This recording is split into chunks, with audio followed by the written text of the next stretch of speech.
আসসালামু আলাইকুম guys. Entertainment কে না পছন্দ করে, ছোট থেকে শুরু করে বৃদ্ধ বয়স্ক পর্যন্ত। তাই আমরা আজকে এন্টারটেনমেন্ট দেওয়ার জন্য আপনাদের কাছে চলে এসেছি নরসিংদীতে। এই নরসিংদী অনেকের কাছে হচ্ছে লটকনের জন্য বিখ্যাত, অনেকের কাছে হচ্ছে কলার জন্য বিখ্যাত, কিন্তু আমি বলবো নরসিংদী ডিস্ট্রিক্ট বিখ্যাত হচ্ছে ওয়ার্ল্ড হেরিটেজ এবং বিভিন্ন পার্ক, ইকো রিসোর্টের জন্য। আমাদের পবিত্র কোরআন শরীফের পূর্ণাঙ্গ বাংলা অনুবাদক ভাই গিরিশচন্দ্র সেনের বাড়ি নরসিংদী জেলার পাঁচদোনা গ্রামের এই ড্রিম হলিডে পার্কের সংলগ্ন মেহেরপাড়ায় অবস্থিত।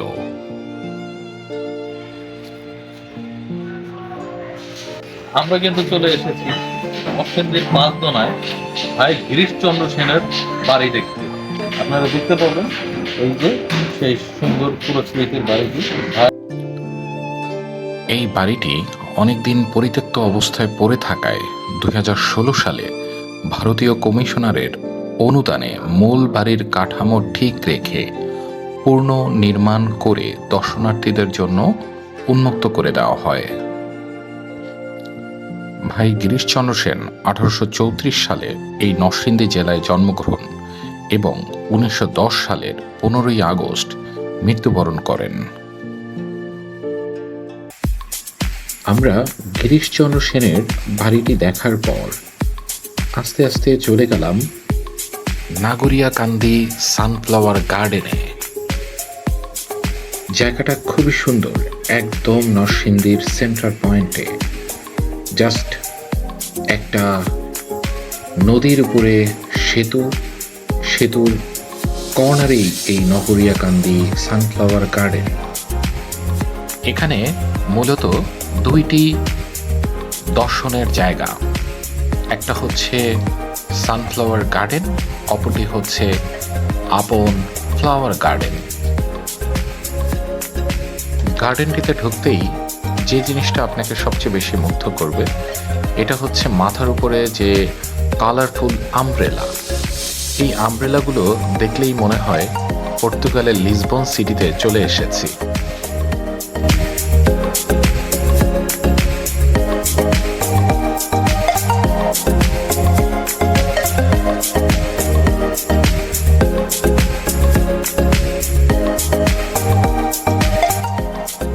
আমরা প্রথমে ঢুকলাম আপন ফ্লাওয়ার গার্ডেনে। ঢুকেই দেখি টিউলিপ ফুলের চাষ করা হচ্ছে এখানে। আপনারা কি বলতে পারবেন বাংলাদেশের কোন জেলায় প্রথম টিউলিপ ফুলের চাষ করা হয়?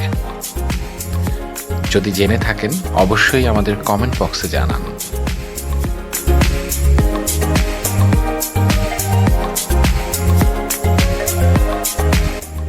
আপন ফ্লাওয়ার গার্ডেনের ভিতরে এই বাড়িটিতে ঠিক চারপাশে ফুলে ফুলে পুরো ফুলের রাজত্ব ছেয়ে আছে, দেখতে পাচ্ছেন।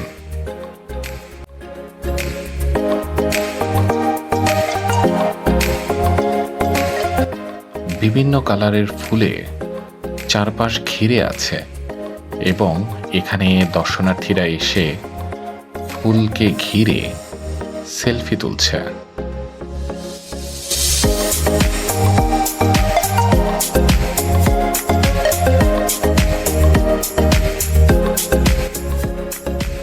এবার আমব্রেলা রোড দিয়ে ধীরে ধীরে সামনে এগোচ্ছি, আর আমরা এখন প্রবেশ করব সানফ্লাওয়ার গার্ডেনে।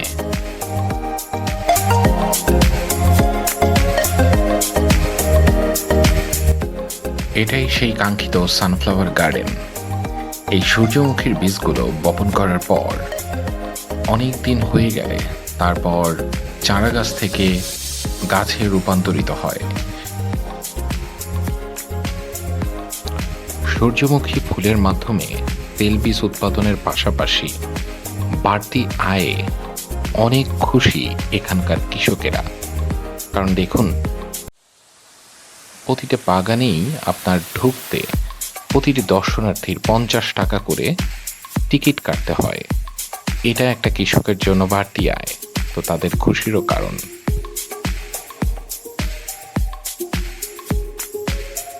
সূর্যমুখী গাছ লম্বায় 3 মিটার, অর্থাৎ 9.8 ফুট হয়ে থাকে। ফুলের ব্যাস 30 সেন্টিমিটার পর্যন্ত হয়। এই ফুলগুলো দেখতে কিছুটা সূর্যের মতো এবং সূর্যের দিকে মুখ করে থাকে বলে এর নাম সূর্যমুখী ফুল। এর বীজ হাঁস মুরগির খাদ্যরূপে ও তেলের উৎস হিসাবে ব্যবহৃত হয়। ফ্লাওয়ার গার্ডেনে মূলত পক্ষে বিকেলের দিকে উপচে পড়া দর্শকের ভিড় সবসময় লেগেই থাকে।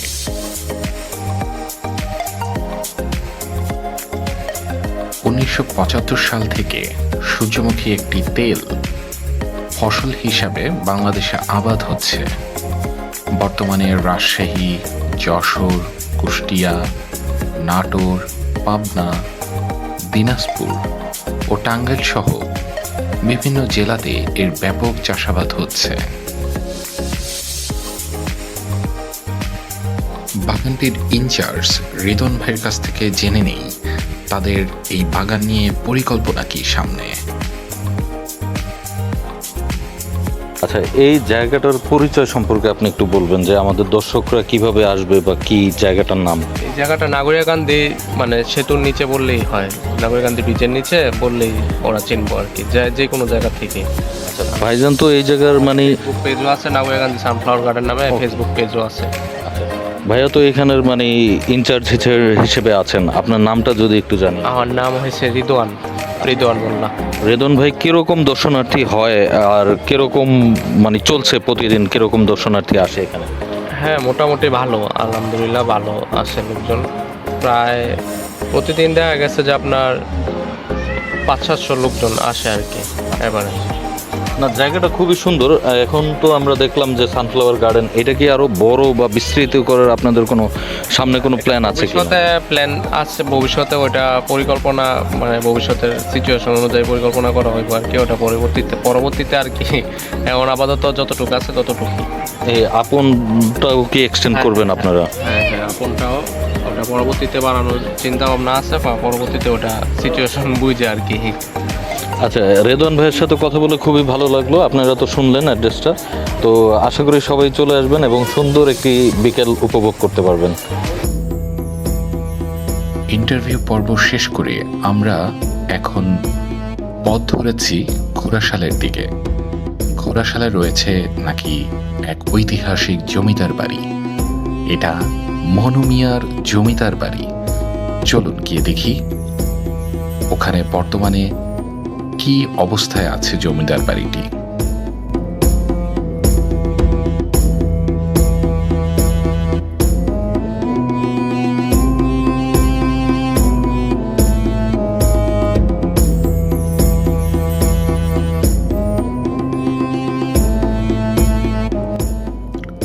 ধীরে ধীরে চলে আসলাম মনু মিয়ার জমিদার বাড়িতে। জমিদার বাড়িটি নরসিংদী জেলার পলাশ উপজেলার ঘোড়াশালে অবস্থিত, যা মূলত ঘোড়াশাল জমিদার বাড়ি নামে খুব সুপরিচিত।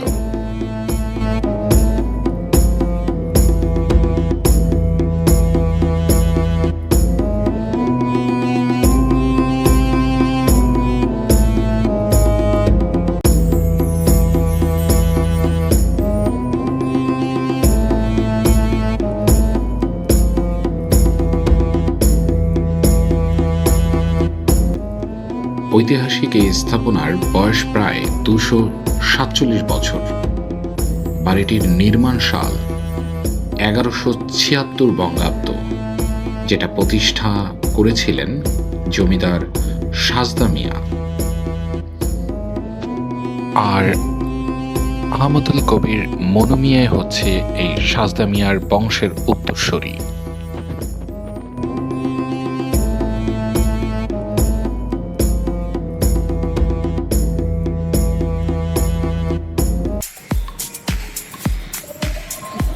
আমরা কিন্তু চলে আসছি ঘোড়াশালের জমিদার বাড়িতে। এই জমিদার বাড়ির অপর নাম কিন্তু মনু মিয়ার জমিদার বাড়ি। এই মনু মিয়া হচ্ছে আহমদুল্লাহ কবির মনু মিয়া, যিনি এই ভবনটি স্থাপনা করেছেন 1176 খ্রিস্টাব্দে। এই পুরো জমিদার বাড়িটি কিন্তু 10 একর জমির উপরে দাঁড়িয়ে আছে। আপনারা দেখুন কি দৃষ্টিমণ্ডিত একটি সুন্দর জমিদার বাড়ি আপনারা দেখতে পাচ্ছেন, পুরো সাদা রং দিয়ে এটা বেষ্টিত আছে।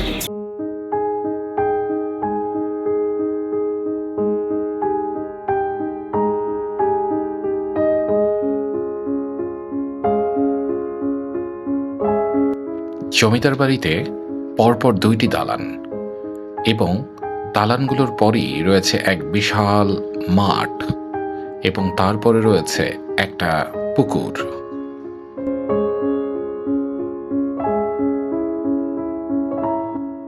খোলামেলা পরিবেশ আর গাছগাছালি মনুমিয়ার জমিদার বাড়ির অন্যতম বৈশিষ্ট্য। দেখুন, ভিতরের পরিবেশ দেখলেই বোঝা যাচ্ছে যে বাড়ির মালিক কতটা রুচিশীল এবং আরামায়েশ প্রিয় একজন ব্যক্তি ছিলেন।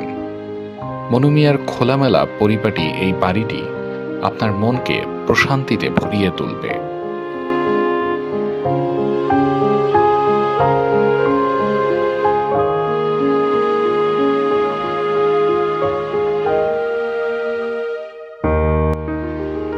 এই বাড়িটি দেখতে সত্যিই চমৎকার লাগছে। নিরিবিলি, স্নিগ্ধ, শ্যামল, এক শান্ত একটা প্রাচীর দাঁড়িয়ে আছে এখানে।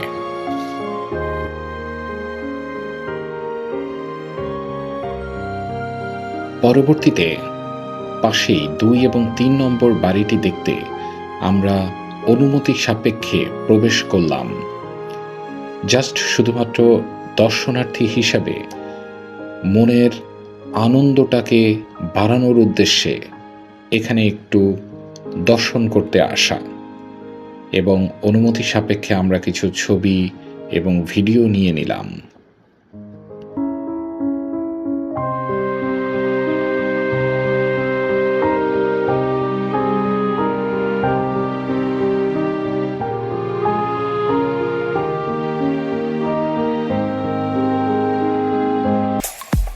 আমরা ব্রাদার্স ব্লগ থেকে চেষ্টা করেছি আপনাদেরকে বিনোদন দেওয়ার জন্য। তারপরও কোনো ধরনের কোনো সাজেশন যদি থেকে থাকে আমাদের কমেন্ট বক্সে লিখে জানাবেন আমাদেরকে। আর সবসময় ব্রাদার্স ব্লগের সঙ্গেই থাকুন। ধন্যবাদ।